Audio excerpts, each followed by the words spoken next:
لله رب العالمين والصلاة والسلام على رسوله الأمين اما بعد. محترم مسلمانانو ورونو، د سحر وختي ټیم دی او نن زه داسې د واک په نیت باندې راوتی ومه،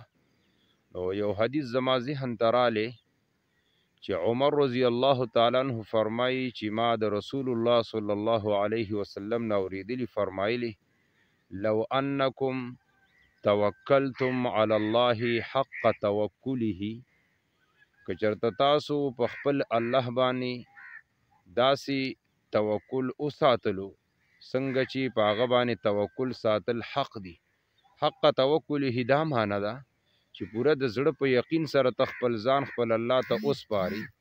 نو لرزقکم کما یرزق الطیر، وی الله رب العالمین به تاسو ته داسې روزي درکړي لکه څنګه چې الله رب العالمین د مرغانو ته په هوا کې روزي ورکوي. تغدو خماسا و تروح بطانه، کله چې د سحر ټیمی سحر وختي دا مرغان دا قارغان وغیره د خپل جالو نه راپاسي، نو تاسو وګورئ د دوی دا ججوري بالکل خالی، دا بالکل په خېټه کې دانه نه، لیکن ماښام چې کله دا خپل جالو ته واپس کیږي نو د دې دا ججوري چې کومي دا بالکل ګوریډه کی. زمانه شاته تاسو وګورئ دغه قارغه ناست دی او داسې دې طرف ته نور قارغان هم دي، اوازونه وغیره شاهدو چې تاسو به اورئ. رسول الله صلی الله علیه وسلم د دې مثال ورکړی دی. نو هر انسان له دا پکار دی چې دا په هر کار کې توکل علی الله وکړي. ومن یتوکل علی الله فهو حسبه، الله وی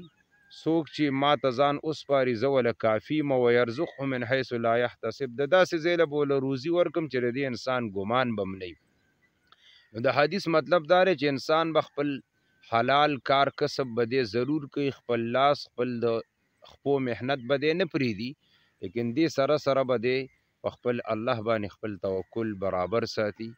الله دې وکړي چې دا یو ډېر ښه پیغام دی او دا موږ او تاسو خپلو ملګرو سره شریک کړو.